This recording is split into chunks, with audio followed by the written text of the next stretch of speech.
Je suis secrétaire général du SAMES dans sa section de l'hôpital Aristide Le Dantec et je suis également professeur de médecine, plus précisément en chirurgie générale.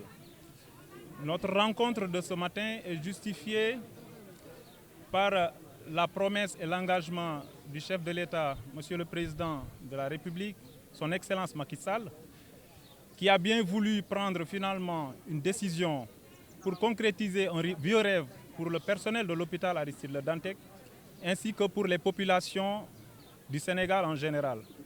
Donc nous saluons cet engagement du chef de l'État. Nous le remercions pour nous avoir donné enfin l'espoir de voir un jour l'hôpital Aristide Le Dantec rénové dans toute sa splendeur. Mais il reste quelques points sur lesquels nous n'avons pas encore de réponse. C'est d'ailleurs pour cela que nous, les syndicats de l'hôpital Aristide Le Dantec, je veux citer le SUTSAS, la CNTS, le SAMES, la FGTSB, la SDT 3S et le SINTRAS. Nous nous sommes réunis et avons constitué un collectif pour pouvoir accompagner ce projet de reconstruction de l'hôpital. Nous avons été invités par le conseil d'administration il y a quelques jours et ils nous ont fait état de l'engagement du chef de l'État à reconstruire l'hôpital. En tout cas, dans les prévisions, c'est à partir du mois de septembre 2022. Mais nous avons un personnel et ce personnel est composite. Et dans la réunion du conseil d'administration, nous n'avons pas encore des réponses solides face aux garanties que nous devons avoir pour le personnel qui travaille à l'hôpital. Et c'est d'ailleurs dans ce sens que nous avons élaboré un mémorandum que nous allons adresser au directeur de l'hôpital ainsi qu'à ses autorités.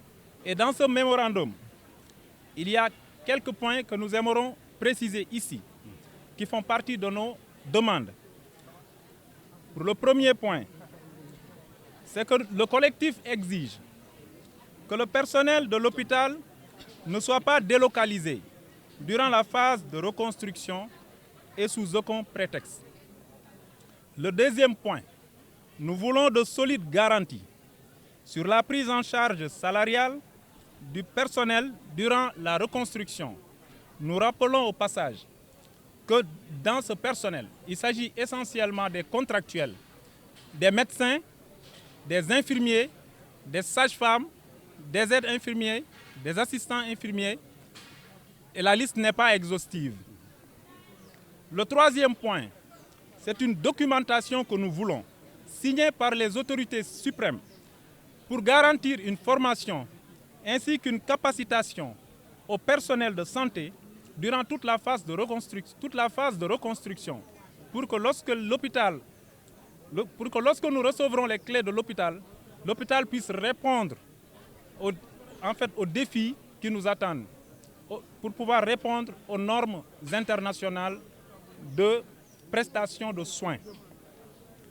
Le point suivant est une intégration non négociable du collectif des syndicats que nous avons constitué, aussi bien dans le comité de pilotage ainsi que dans le comité technique, dans les différentes phases des études, mais également dans la phase de reconstruction de l'hôpital, que nous voulons par phase. Nous voulons une reconstruction. Nous aurions souhaité que notre hôpital soit construit sur l'ensemble de la superficie de l'hôpital.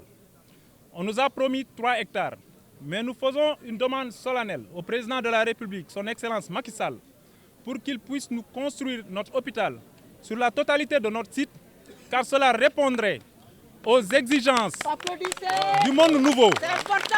Car je rappelle au passage que l'hôpital Aristide Le Dantec doit dans l'avenir pouvoir faire des transplantations rénales, des transplantations hépatiques, des soins qui sont dispensés à l'étranger et dont les compétences sont ici. Nous avons des professeurs de médecine aguerris, nous avons un personnel qualifié. Et je pense que ce qui se fait à l'étranger, nous devons être capables de les faire ici. Ça ne sert à rien d'avoir les connaissances requises et de ne pas avoir les moyens pour le faire. Nous espérons que le président de la République, son Excellence Macky Sall, entendra notre demande et apportera une réponse en notre faveur.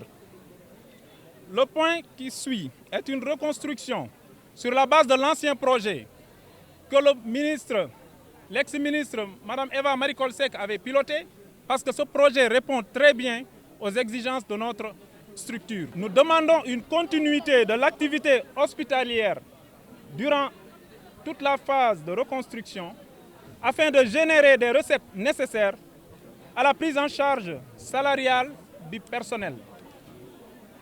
Il est clair que lorsque les phases de reconstruction démarreront, il y aura une réduction de l'activité de l'hôpital. Ainsi, nous demanderons aux autorités suprêmes de bien subventionner l'hôpital pour que nous puissions assurer la survie de son personnel durant la phase de reconstruction. Tout ce que nous pouvons dire, c'est que nous voulons un hôpital neuf et sur le patrimoine foncier de l'hôpital. Moi, je ne vais pas m'aventurer sur des rumeurs disant qu'il y en a qui veulent le foncier de l'hôpital. Je ne peux pas me prononcer sur ça. Nous vous remercions de votre attention.